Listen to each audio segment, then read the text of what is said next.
Shalom, selamat pagi saudara-saudara yang dikasihi dan diberkati Tuhan. Di dalam kasih dan anugerahnya saat ini kita bersama-sama bersuka cita untuk memuliakan Tuhan. Selamat hari Minggu. Kita berjumpa lagi dalam program Renungan Harian Toraya edisi Minggu 22 September 2024.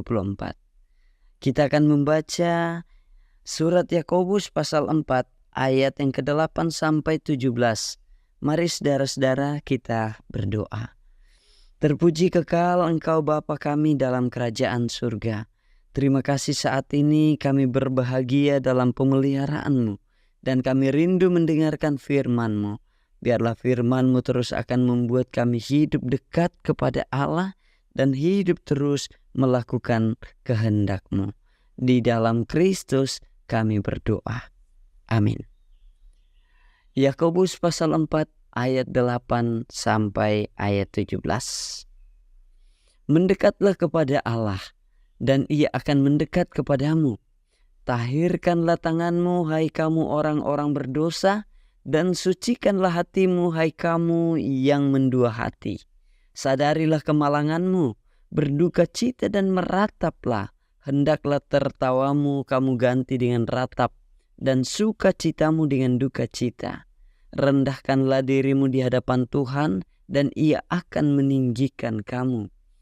Saudara-saudaraku, janganlah kamu saling memfitnah. Barang siapa memfitnah saudaranya atau menghakiminya, ia mencela hukum dan menghakiminya. Dan jika engkau menghakimi hukum, maka engkau bukanlah penurut hukum, tetapi hakimnya. Hanya ada satu pembuat hukum dan hakim, yaitu Dia yang berkuasa menyelamatkan dan membinasakan. Tetapi siapakah engkau sehingga engkau mau menghakimi sesamamu manusia? Jadi sekarang hai kamu yang berkata, hari ini atau besok kami berangkat ke kota Anu, dan di sana kami akan tinggal setahun dan berdagang serta mendapat untung. Sedang kamu tidak tahu apa yang akan terjadi besok. Apakah arti hidupmu? Hidupmu itu sama seperti uap yang sebentar saja kelihatan lalu lenyap. Sebenarnya kamu harus berkata, jika Tuhan menghendakinya, kami akan hidup dan berbuat ini dan itu. Tetapi sekarang kamu memegahkan diri dalam congkakmu, dan semua kemegahan yang demikian adalah salah. Jadi, jika seorang tahu bagaimana ia harus berbuat baik, tetapi ia tidak melakukannya, ia berdosa. Saudara-saudara yang kekasih dalam Kristus, dari pembacaan kita ini diangkat satu tema. Mendekatlah kepada Allah. Pereke itu pun, setiap kita tentu punya kecenderungan berbuat dosa atau dapat jatuh ke dalam perbuatan dosa. Ketidakmampuan kita menolak ragam godaan kehidupan pada akhirnya membuat kita terjerembab dalam kubangan dosa. Namun saat kita sadar bahwa kita telah jatuh ke dalam dosa dan insaf, apa yang harus kita perbuat? Penulis surat Yakobus mengajak kita untuk datang mendekat kepada Allah. Mendekat kepada Allah dalam kerendahan, dalam pengakuan dosa, dalam ratap dan tangis penuh sesak. Mengapa kita mesti datang kepadanya? Karena hanya Dia yang sanggup menolong kita melawan kuasa iblis. Dia sanggup membersihkan dan membenarkan kita.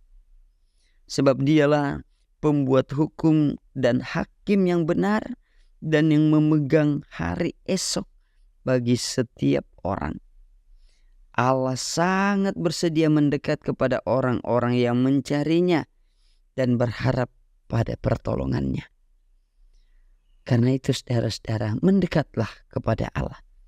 Sebaliknya, Dia, Allah, yang sangat menentang orang-orang yang angkuh, sombong dan tidak tahu diri dalam keberdosaannya, dalam keterbatasannya. Karena itu bagi penulis surat Yakobus, mendekat kepada Allah dalam kesadaran diri akan kecemaran hidup justru mendatangkan anugerah. Karena Allah menghakimi dan menyelamatkan, Dia berkuasa menyelamatkan dan juga berkuasa membinasakan. Saudara-saudara yang kekasih dalam Kristus, jadi dalam kesadaran akan keberdosaan kita, mestinya kita datang mendekat kepada Allah, bukan justru semakin jauh darinya dengan dalih tidak pantas. Mendekat kepada Allah akan mendatangkan ampunan, pertolongan, dan keselamatan yang membuat kita lega menjalani dan memaknai hidup dalam kerendah hatian serta sikap saling peduli. Karena itu saudara-saudara, firman Tuhan saat ini memberi kita sukacita, mendekat kepada Allah, membawa kesuksesan, membawa kebahagiaan, membawa kita hidup mengasihi, memuliakan Tuhan, menjauhi kehidupan berdosa. Amin. Terpuji kekal Engkau Tuhan. Terima kasih firman-Mu saat ini yang boleh kami dengarkan, kiranya menopang kami terus hidup berbuat baik dalam kebenaran-Mu sebagai kehidupan yang dekat di dalam Allah. Terpujilah Engkau. Amin.